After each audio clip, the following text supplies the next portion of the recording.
Buen día, bienvenidos a un nuevo espacio de conversaciones con fama. Esta vez nos reunimos para hablar de la regeneración, de las culturas regenerativas, un término que no es siempre muy común, pero que nos habla y que nos interpela profundamente por nuestra interdependencia, por el papel que cada uno de nosotros juega en un contexto específico, en un ecosistema. En esta ocasión estamos con Juliana Gutiérrez, responsable de Culturas Regenerativas en Confama, para hablar justamente de esta interdependencia e interconexión. Juliana, bienvenida a este espacio. Hola Jenny, qué rico que podamos conversar de este tema que no solo es apasionante, sino que se empieza a convertir como en un estilo de vida. Entonces, qué bueno poder compartir algunas reflexiones hoy. Sí, porque además no es un tema del que se sepa mucho, no es un tema muy común, uno no va en el metro y de repente escucha la palabra regeneración. Hablemos un poquito de qué es esto, qué es regeneración, qué es esto de culturas regenerativas, para enmarcar un poco esta conversación que vamos a tener. Muy bien, bueno, hablar de regeneración implica remitirse a un principio vital, a un principio de la vida que es la capacidad de regenerarse. Los científicos lo hablan como la capacidad de regenerar tejidos o restaurar tejidos para generar más vida o para autosanarse, en fin. Y partiendo de este principio vital, uno lo empieza a encontrar en cada aspecto de la vida, en todos los seres vivos. ¿Te ha pasado que en algún momento te has cortado, por ejemplo? Sí, claro, pues todos nos hemos cortado en algún momento. Pues muy bien, resulta que si uno mira la piel más o menos cada minuto está regenerando entre 30.000 y 40.000 células. Es un proceso que está ahí presente, que no somos conscientes, pero es lo que permite que esa herida que tuviste se pueda sanar con el tiempo. Y esto no es distinto a otros seres u otras especies en la naturaleza. Si uno va, por ejemplo, a un bosque que no ha sido tocado, ese bosque tiene la capacidad de regenerarse constantemente porque lo que para algunas o para nosotros puede ser un desecho, realmente es un insumo para que crezca más vida y crezca vida de otras formas. O si vamos al ejemplo de las plantas tienen unas capacidades regenerativas asombrosas. No sé si nos remitimos de pronto a las abuelitas o a las mamás que hablan de los piecitos de las plantas. Sí. Entonces, cuando ese piecito se lleva a otro lugar, esas capacidades regenerativas hacen que se genere más vida. Y volviendo otra vez al caso de los humanos, nosotros podemos, por ejemplo, regenerar órganos, por ejemplo el hígado se puede regenerar con solo un poquito, solo el 25% de los tejidos, del tejido. Entonces las células constantemente están viviendo ese proceso regenerativo en los animales, en las plantas, en los seres vivos, y eso es algo que tenemos en común. Y es algo que tenemos en común, pero que nos lleva a una primera reflexión, y es que hacemos parte de un sistema donde todo está interconectado para generar más vida. Entonces eso es un punto de partida que nos permite reconocer que la regeneración está constantemente haciendo parte de nuestra vida, y que al ser parte de ese sistema, cuando nosotros empezamos a hacer conciencia, a darnos cuenta que estamos interconectados, desde lo más mínimo, que es como una célula y ese proceso regenerativo, hasta otras formas de interacción de las que vamos a ir hablando, entendemos que es posible hacernos preguntas nuevas sobre esas interacciones y cómo esas preguntas nos llevan también a entender los procesos con que hemos organizado los distintos sistemas sociales, económicos, y con que interactuamos con distintos entornos. Tú mencionaste algo fundamental y es la conciencia de la interconexión, ¿cierto? Esto puede sonar un poco rimbombante, ¿cierto? Pero el hecho de que estemos aquí es porque justamente en la revista Confama de abril hablamos de la regeneración, de las culturas regenerativas, a propósito también de como de todos los aprendizajes que tuvimos durante el mes de abril, que fue el mes de las culturas regenerativas para Confama. Nos hicimos la pregunta por justamente esa interconexión, que en una entrevista que publicamos en la revista de Daniel Wald, él habla del interser, ¿cierto? Y es como el reconocimiento de que somos parte de un todo. Esto puede sonar un poco abstracto también, pues, o un poco abrumador, que es ese todo inmenso que puede ser infinito, del cual hago parte, pero ¿cómo podemos entender esto en nuestra vida cotidiana? ¿Cómo así que hacemos parte de un todo y cómo puedo tener conciencia de esa interconexión? Esa palabra es muy bella, interser. Interser, pues ese término se lo acuñan a Thich Nhat Hanh, que era un monje budista que creó la orden del interser justamente, y, y él se remite a esas relaciones de interdependencia que permiten nuestra presencia en la vida. Y vamos a buscar, o pensémoslo de un ejemplo muy simple. Pensemos en un árbol, en el árbol más cercano. ¿Y tú qué ves en el árbol normalmente? O cuando vas caminando ves un árbol, ¿qué piensas? No sé, veo sus hojas, el color de sus hojas, cómo se mueve con el viento, qué tan fuerte es o qué tan joven es, en el oxígeno que produce y que me permite tener sombra, una temperatura distinta. Genial, esa es una reflexión importante, pero la mayor parte del tiempo solo estamos viendo árboles. Sí, Solo se vemos nos un vuelve árbol paisaje. y se nos vuelve paisaje, ¿cierto? Pero cuando empezamos a ver en detalle que ese árbol es vida, que es oxígeno, que es CO2, que es el hogar de otras especies, que es algo que puede inspirar hasta la poesía, por decirlo así, pero que desde sus propiedades físicas, químicas, nos está facilitando y permitiendo la vida, es al punto en que nos falta como avanzar, ¿cierto? Seguimos viendo árboles donde hay universos enteros y que si no fuera por eso no tendríamos nuestra vida o no sería posible la vida. Y este ejemplo me gusta mucho porque es de la cotidianidad, pero si vamos a explorar muchas más opciones, cuánta biodiversidad tenemos en nuestro planeta que no conocemos. Y aquí me gusta traer a colación un ejemplo muy lindo que la Fundación Saltamontes se ha encargado como de visibilizarlo, y es el ejemplo del montañerito paisa. El montañerito paisa es un pajarito que crece y que está, digamos, presente en el altiplano norte de Antioquia, que en algún momento se creía extinto o que no, ni siquiera se conocía su presencia en el territorio. Y cuando distintos científicos y personas apasionadas por este tema empezaron a investigar sus huellas, se dieron cuenta que el hogar del pajarito está en los matorrales. Y en esos matorrales en algunos casos hay frailejones, entonces hay agua, hay retención de agua, pero resulta que por nuestros estilos de vida y esos sistemas desconectados del todo que hemos desarrollado tanto desde lo social como lo económico y nuestras diversas formas de organización humana, las características económicas o el desarrollo económico que se da en esta región está muy enfocado a monocultivos o a o digamos a la lechería, que requiere extensiones de tierra que no reconocen el matorral todavía como un ser vivo y como un espacio, un ecosistema donde se dan miles de interacciones. Entonces poco a poco se ha ido debilitando y acabando ese ecosistema del pajarito.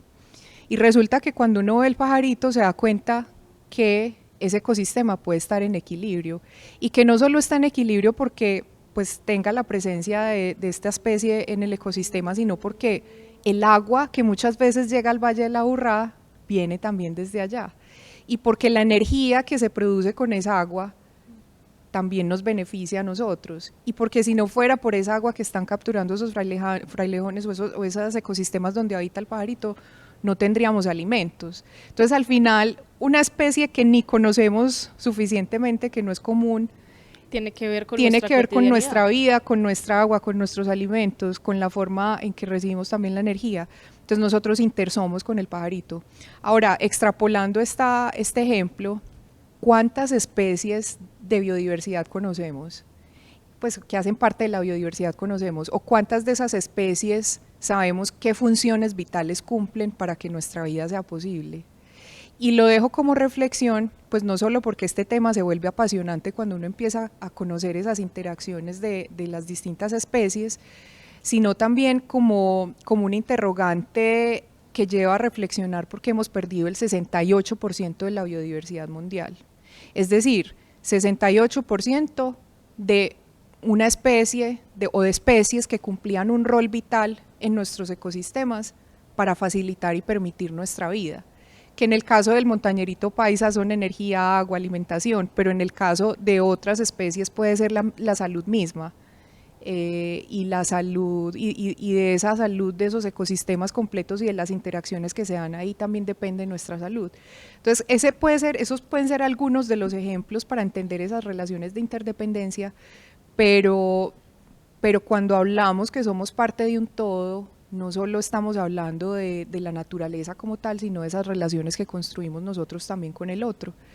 Y eso nos va a dar para hablar un poco más, pero nosotras también intersomos desde esta comunicación, desde esta conversación, pero también desde la forma en que nosotros podemos inspirar el relacionamiento con el todo en las distintas esferas donde nos desempeñamos. Lo que estás diciendo me genera como varias reflexiones. Es que primero, pues de entrada pienso como que no tenemos un estilo de vida, los seres humanos en general, que nos permita tener el tiempo de apreciar, en principio, esa vida que nos es como ajena, aunque no nos sea ajena, ¿cierto? Aunque tenga todo que ver con nosotros. Pero digamos que vivimos permanentemente expandiendo nuestras ciudades, permanentemente alejándonos de los ecosistemas que se autorregulan y demás, y no podemos convivir. Es decir, es casi es un paradigma que nos impide convivir en armonía con otros ecosistemas, porque nos sentimos ajenos a ellos. Y lo otro es como cuando dices, por ejemplo, que hemos perdido, no me acuerdo, el 65%, el 68% de biodiversidad, es inevitable también pensar como que cuando uno habla de regeneración también piensa en sostenibilidad, pero al mismo tiempo sabemos que no es lo mismo y que la sostenibilidad no ha sido suficiente, que la regeneración es un llamado aún más urgente, es un llamado distinto. Hablemos un poquito de eso, como de la diferencia entre la sostenibilidad y la regeneración. Jenny, hablaste de algo muy importante que se refiere a ese modelo mental o a ese paradigma en el que hemos desarrollado nuestros distintos sistemas y por qué ese paradigma está ahorita en juego con datos como el que te contaba de la biodiversidad. ¿Y por qué entonces empezamos a hablar de culturas regenerativas? Cuando nosotros reconocemos que la regeneración es un principio vital que está presente en todos los ecosistemas, que hace parte incluso de nuestros sistemas biológicos, y nos damos cuenta de esa interconexión que tenemos con las distintas especies, con los ecosistemas, y que a partir de esa interconexión podemos tener nuestra vida, probablemente deberíamos empezar a preguntarnos no solo cómo disminuir los impactos que yo genero en esos ecosistemas, sino más bien cómo me integro a esos procesos, cómo cambio ese paradigma y cómo en el cambio de paradigma empiezo a hacer nuevas preguntas, pero también a asumir nuevos comportamientos hacia esas interacciones. Y de ahí surge un poquito esa idea de promover culturas regenerativas en plural, y esa visión de culturas regenerativas es nosotros cómo incorporamos y cómo entendemos esos patrones naturales, y a partir de eso desarrollamos nuestros sistemas o los rediseñamos para que sean para que abracen el todo y respeten esas relaciones de interdependencia. Entonces ahí lo conecto con esa segunda pregunta que hacías del tema de sostenibilidad, y es porque el abordaje tradicional que se ha hecho de la sostenibilidad es reconociendo que tenemos unos recursos y que queremos que para que esas generaciones futuras tengan acceso a los recursos reduzcamos impactos. Entonces así se ha definido la sostenibilidad, cómo nosotros promovemos un desarrollo sin comprometer los recursos de las generaciones futuras. Y con esto que hemos acabado de hablar, que ha sido como esa pequeña introducción a la regeneración, nos damos cuenta que probablemente esas generaciones futuras ya no van a tener acceso a esos recursos, que muchos de ellos ya están en vía de extinción, o que muchos de ellos ya están extintos. Entonces, ¿eso qué nos implica? Hacer reflexiones nuevas. Probablemente esos modelos de desarrollo que hemos propuesto hasta ahora, que no integran el todo, que no reconocen todas estas interacciones, se deben revisar y se deben cuestionar, y se deben pensar desde otras miradas que sí sean integradoras y que sí sean interdependientes. Y ahí un poco, sin demeritar todos los logros que ha tenido ese concepto de sostenibilidad en la práctica, porque nos ha permitido tener un lenguaje universal que reconozca muchas de estas cosas. Casi que la invitación de la regeneración o de las culturas regenerativas es que trascendamos un poco a esa visión de reducir o mitigar impactos, a más bien cómo nosotros sanamos y promovemos esas relaciones sanadoras con el entorno, recuperamos esos ecosistemas que han perdido la capacidad de regenerarse por sí mismos por nuestras intervenciones, y en ese proceso ponemos el bienestar en el centro. Y el bienestar no medido únicamente desde, por ejemplo, datos de ingresos o del Producto Interno Bruto, que es como en muchos países y en muchos espacios medimos nuestro progreso, sino el bienestar entendido desde una manera holística, desde una manera que reconoce que los ecosistemas tienen salud, entonces nosotros vamos a tener salud, pero si los ecosistemas no tienen salud, probablemente vamos a ver deteriorada nuestra salud y nuestro bienestar. Entonces, recapitulando, esa transición de la sostenibilidad, que es de reducir impactos o mitigar impactos, es como nosotros generamos relaciones sanadoras con los ecosistemas, con el entorno, teniendo en cuenta esos principios regenerativos de la vida y también, digamos, de alguna manera circulares.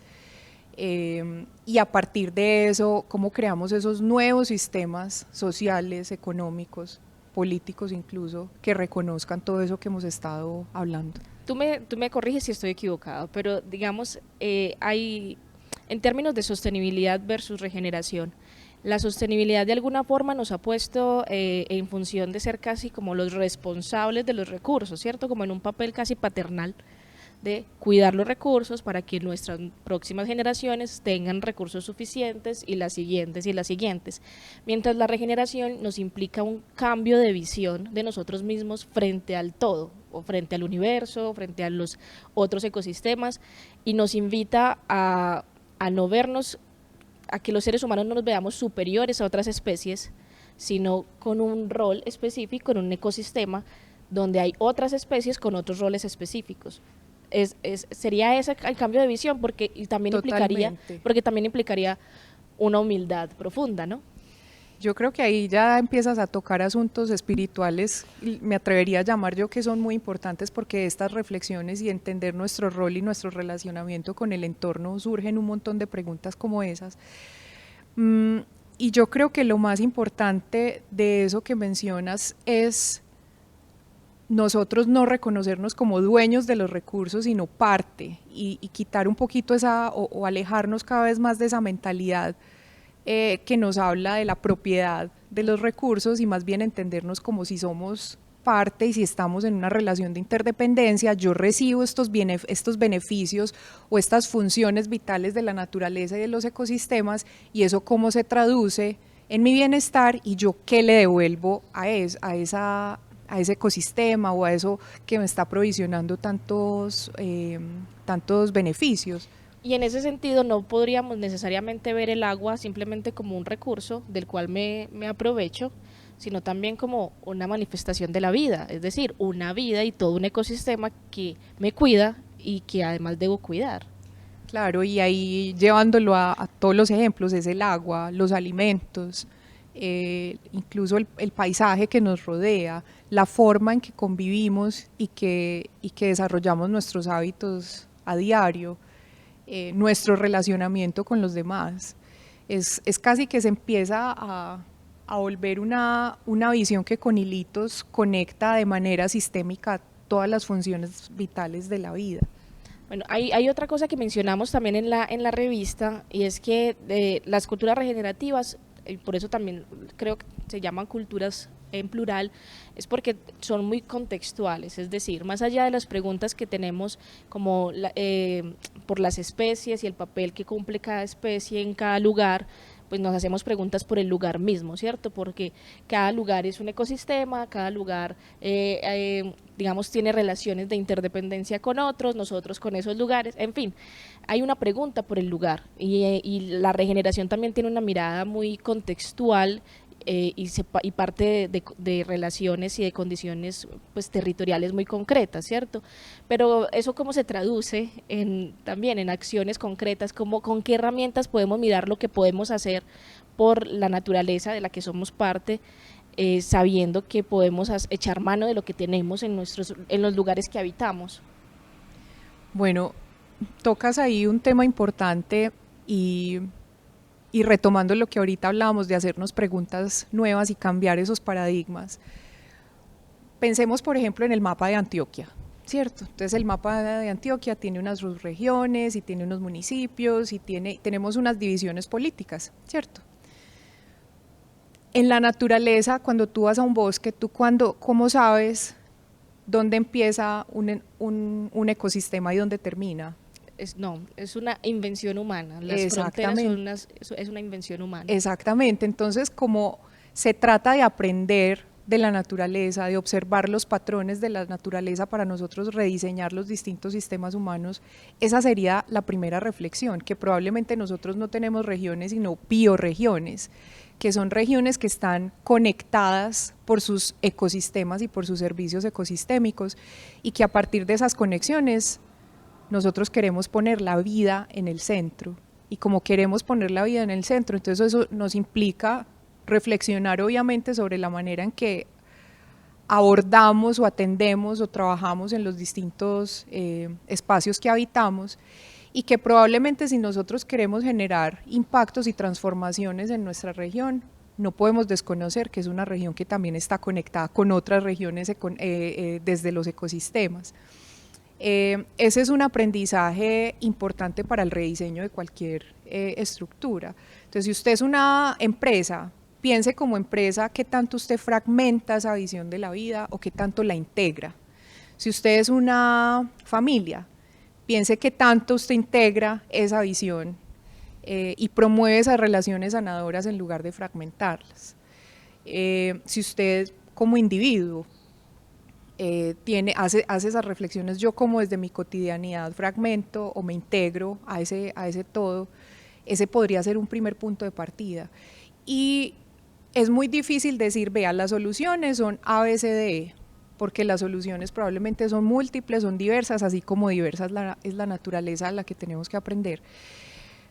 Pero lo que sí podemos hacer nosotros es empezar a reconocer en esos pequeños entornos cómo integramos la vida y en esos pequeños entornos cómo nuestros comportamientos y nuestros hábitos también pueden estar orientados a promover esas relaciones sanadoras. Entonces lo primero sería algo básico sería el cambio de visión. En la medida en que podamos cambiar de visión, las soluciones aparecerán porque tenemos otros ojos para verlas. Totalmente, y ese cambio de visión implica preguntarnos cosas distintas también. Probablemente las preguntas hasta ahora han sido muy orientadas a cómo reducimos los impactos sobre nuestros ecosistemas, sobre el planeta que habitamos. ¿Qué tal si en lugar de preguntarnos únicamente eso, empezamos a preguntarnos más bien es cómo promovemos esas relaciones sanadoras e integradoras con ese todo? Yo creo que estamos o vamos llegando a un concepto que también apareció en la edición de la revista Con Fama de que viva lo vivo, y es el concepto sentipensar, ¿cierto? Se lo hemos escuchado al antropólogo colombiano Arturo Escobar, pero también hay líderes indígenas que lo replican no sabemos el orden, pero digamos que lo podemos escuchar también en líderes indígenas. ¿Qué es esto de sentipensar y cómo puede apoyar la visión de culturas regenerativas? Pero es justamente como nosotros alineamos nuestro pensamiento, nuestra mente y el corazón y nuestras emociones. Y cuando alineamos eso, tenemos esa integración de mente y emociones, mente y corazón, probablemente le vamos a dar unos significados distintos a las cosas, ¿cierto? Cuando nosotros queremos solucionar los grandes retos que tenemos civilizatorios, entre ellos, no sé, el cambio climático, la pérdida de biodiversidad, la pobreza, el hambre, entre otras cosas, si seguimos utilizando solamente soluciones que vienen de la mente y no nos involucramos desde el corazón, vamos a tener soluciones y respuestas que vienen de la mente. Entonces un poco esa invitación, y que la historia es muy linda porque quien se inventó ese concepto fue en algún momento un campesino. Pues hay mitos, pues, y muchas personas utilizan este término, pero un campesino que estaba conectado con la tierra y con esos ciclos y funciones vitales. Y casi al referirse al tema es que yo no puedo pensar en algo si no lo siento antes, o no lo puedo sentir si no lo pienso. Entonces esa es invitación a integrar lo que sentimos y lo que pensamos. Entonces esa es la invitación es a empezar a reflexionar, y digo empezar nosotros en este momento, como a partir de estas conversaciones, pero sin desconocer que ya mucha gente lo hace, que las comunidades ancestrales hicieron eso por mucho tiempo, y que apenas estamos como tratando de recuperar esos conocimientos. Cuando tengamos que hacer una pregunta, tengamos que solucionar un reto, cuando en una empresa tengamos la responsabilidad de construir esas relaciones sanadoras, cuando en nuestra familia queramos construir esas relaciones sanadoras, hagámonos la pregunta, ¿qué sentí, pienso? Bueno, ahorita mencionaste algo fundamental y son los ciclos de la naturaleza, ¿cierto? Y que somos seres cíclicos, y en Confama desde hace un tiempo venimos justamente haciendo ese llamado como a la reflexión. Hemos venido hablando de que somos seres cíclicos y la necesidad que tenemos de conectarnos con la naturaleza. Claro, ya sabemos que somos naturaleza, pero con los ciclos de la naturaleza. Lo hicimos incluso con una revista anterior que es la de menstruación consciente. Lo hacemos de nuevo con esta revista desde este llamado, pero persiste y persistirá por mucho tiempo un desafío, ¿cierto? Y es básicamente el día a día, la vida agitada que no nos permite, primero, como un tiempo de reflexión como este, donde empieza a calarnos el tema, y además, pues, digamos, todavía tenemos ese paradigma, ese velo que nos dice, no, es que no eres naturaleza, eres superior a otras especies. ¿Cómo hacer?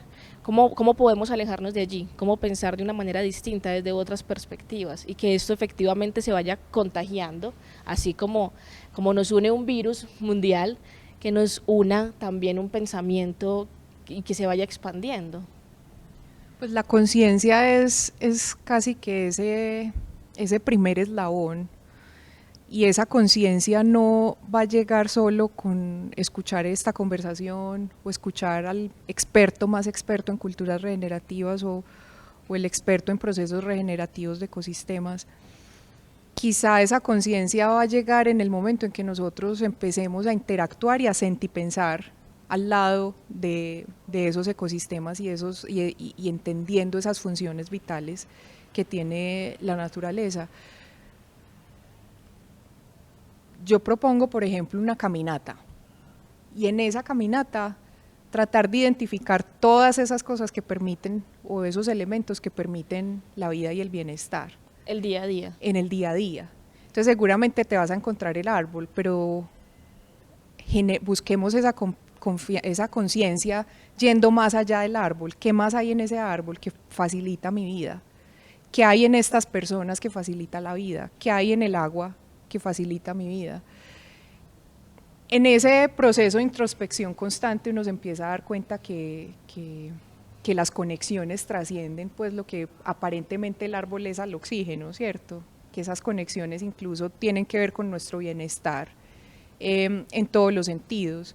Y en ese mismo paseo de cotidianidad, hágase la pregunta de ¿cómo me alimento hoy? Y esta frase yo la retomo de unas personas que admiramos mucho en Confama, que se llaman Cocina Intuitiva. Y ellos nos hablan de la posibilidad de cambiar el mundo 3 veces al día, cuando comemos, obviamente, ¿cierto? Entonces haga usted ese recorrido, cómo se está alimentando, de dónde viene ese alimento, qué se utilizó para hacer ese alimento.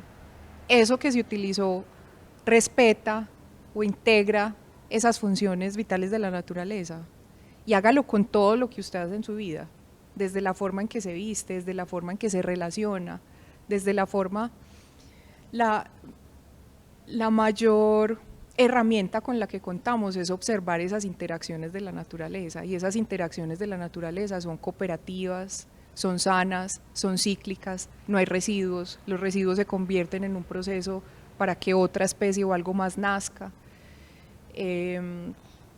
Y esa es una primera invitación, la conciencia, porque como lo hablaba ahorita, decir una vez es muy difícil, cada bioregión o cada cultura, y por eso que ahorita no lo mencionamos, el término de culturas regenerativas en plural, se puede desarrollar de una manera distinta, dependiendo de esa unicidad del territorio, pero esos cambios profundos que queremos y esas transformaciones de paradigma necesitan conciencia, y las formas en que podamos alimentar tanto la curiosidad como la conciencia por estos temas va a ser importante en ese cambio de paradigma. Y sin duda será también un camino lento, ¿cierto? Porque obviamente entre más genuino sea, pues más tiempo nos va a tomar para que efectivamente se vaya contagiando un pensamiento distinto.